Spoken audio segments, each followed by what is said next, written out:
Hello everyone, welcome back to the icy part of the world that's just here for no real reason in particular. Last time we cleared out Enchanted Towers, and this time we're going to go on to Feisty Peak. Feisty Peak, because this place is just so feisty. Well, actually, I think I may have explained in an earlier part, but if I didn't, I call this place Feisty Peak because a speedrunner calls this place Feisty Peak. I was supposed to meet Doug to go ice fishing today, but Rhinox have blocked the path with ice, so I can't get through.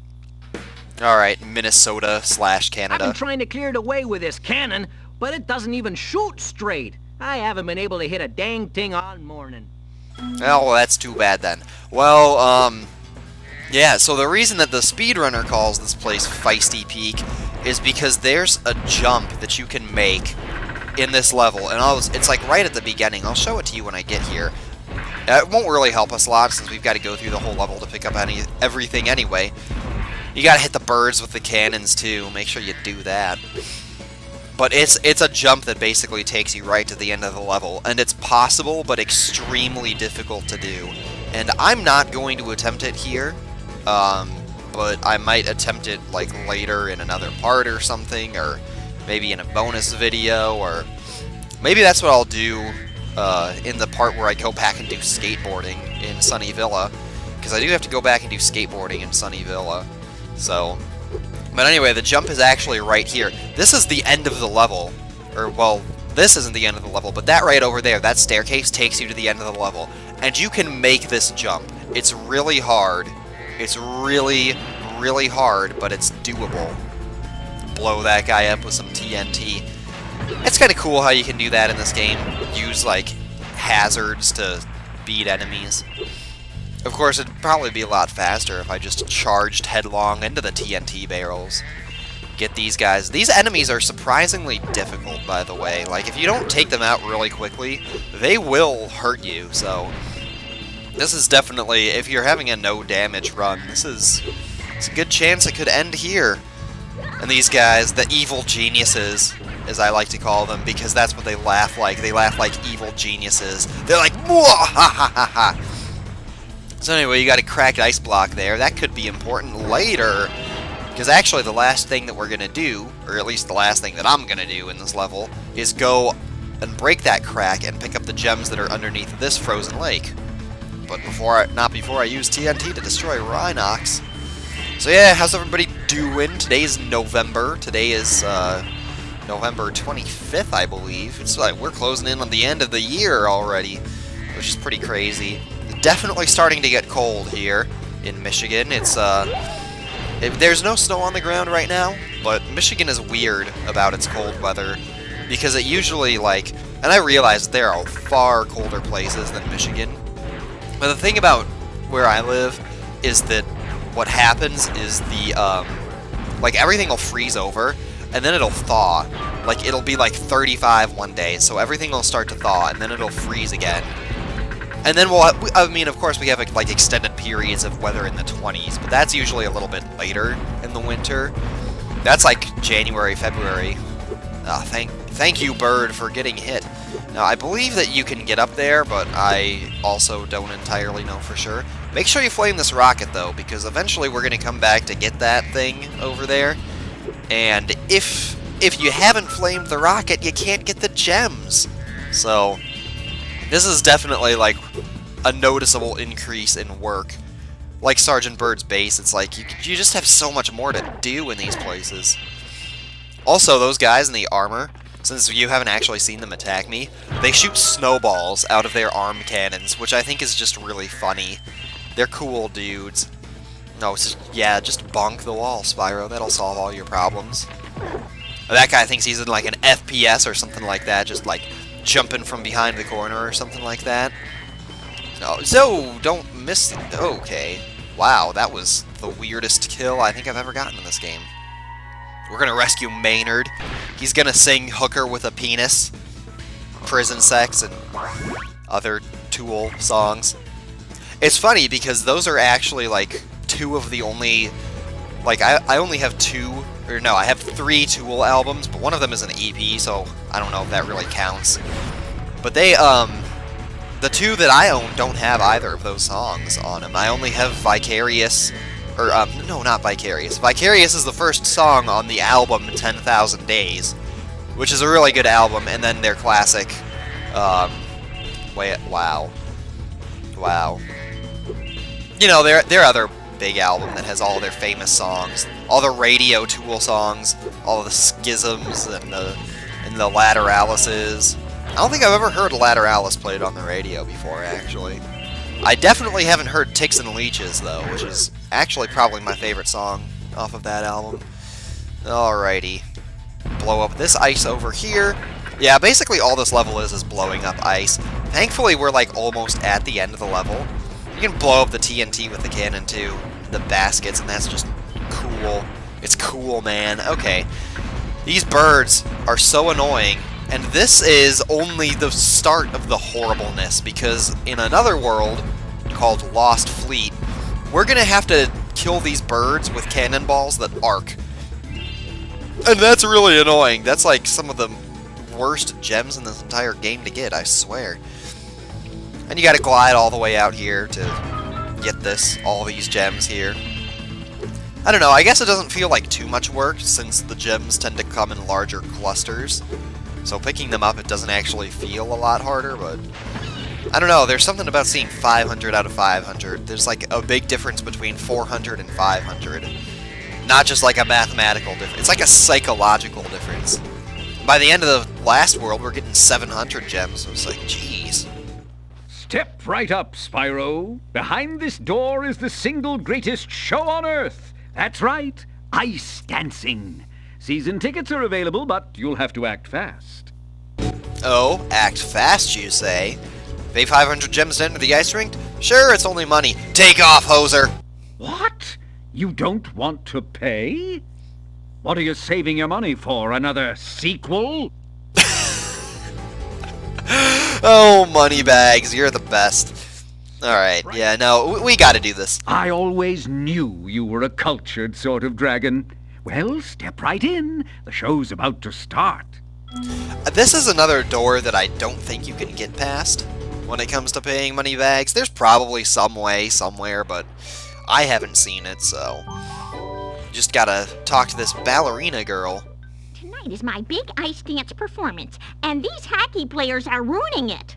Every time I start my routine, they come in and smack me with their sticks.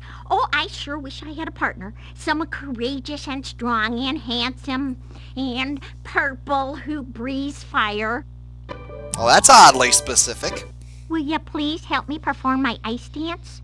These mean Rhineck hockey players keep hogging the ice, and all I want to do is dance. Yeah, sure, I'll help you. But, first I want to show what happens when you fail, because it's kind of funny.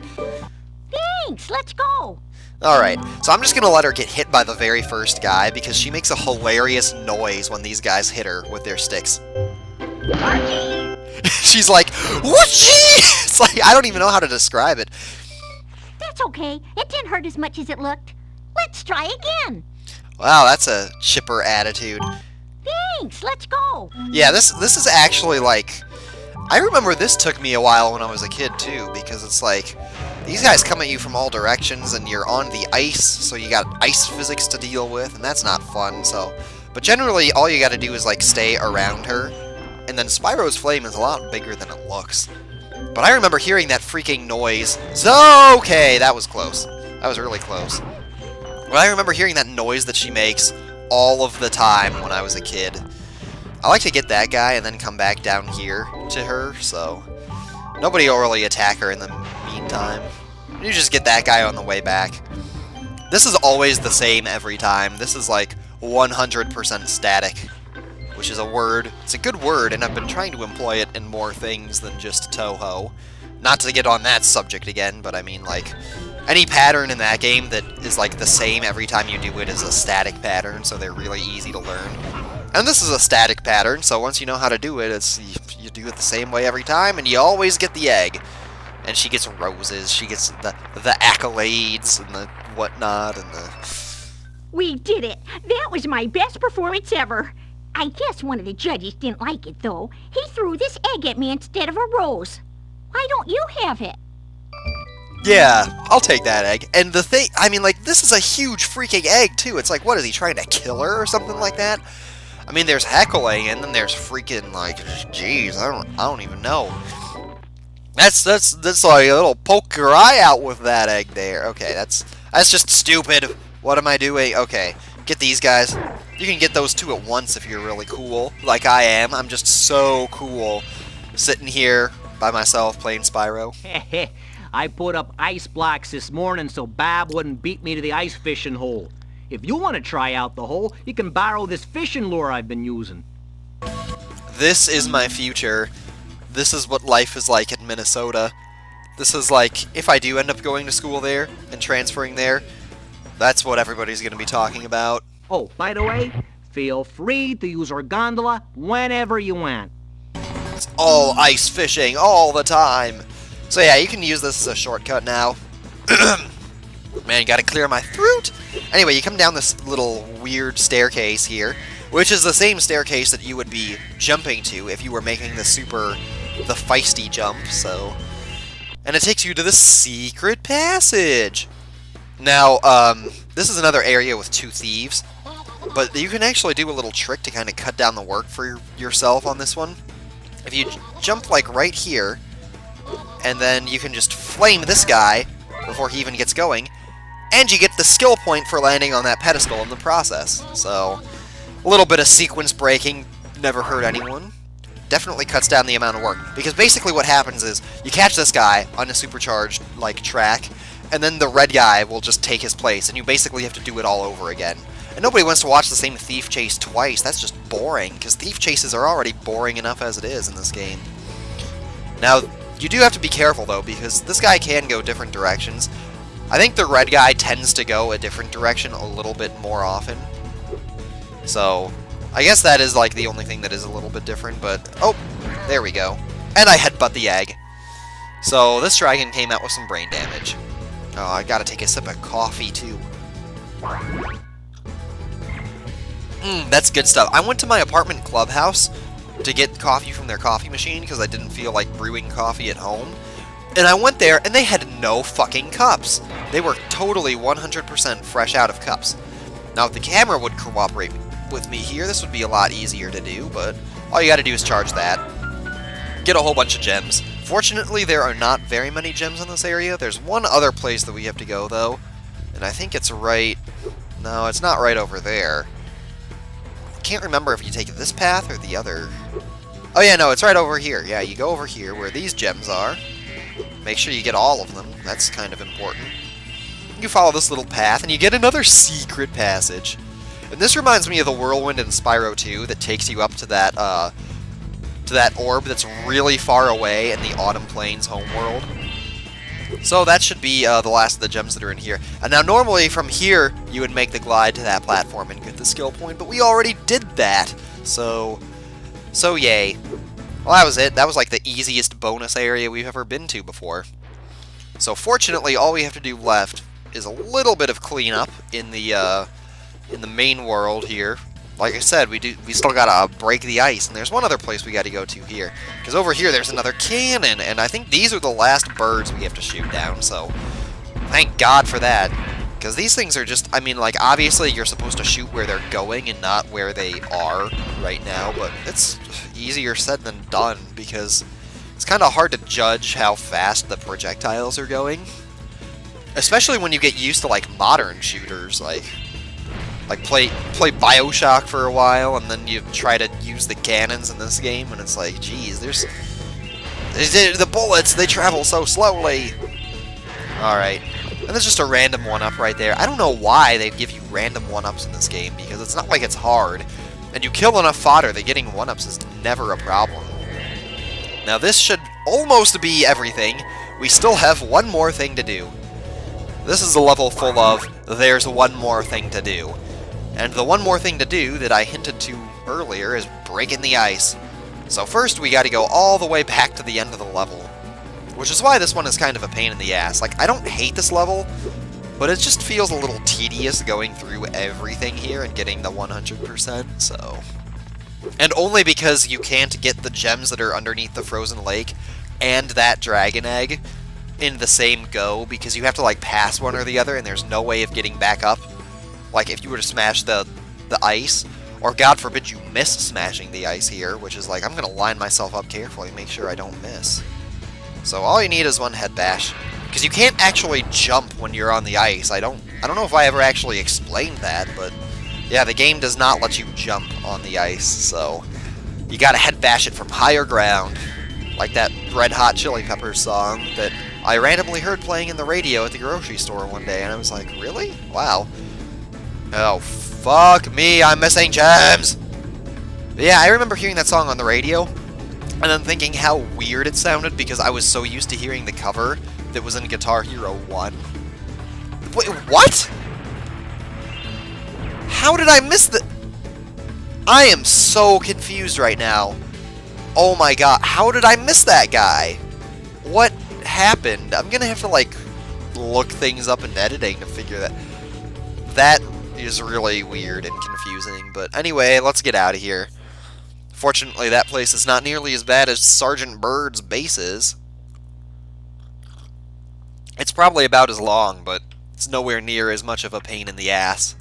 So, thank you all for joining me today on Let's Play Spyro 3. Next time, I don't know why I went all southern there. That's not even really going southern, that's just being an idiot, so... Anyway, next time, we head to Spooky Swamp. It's spooky. See ya.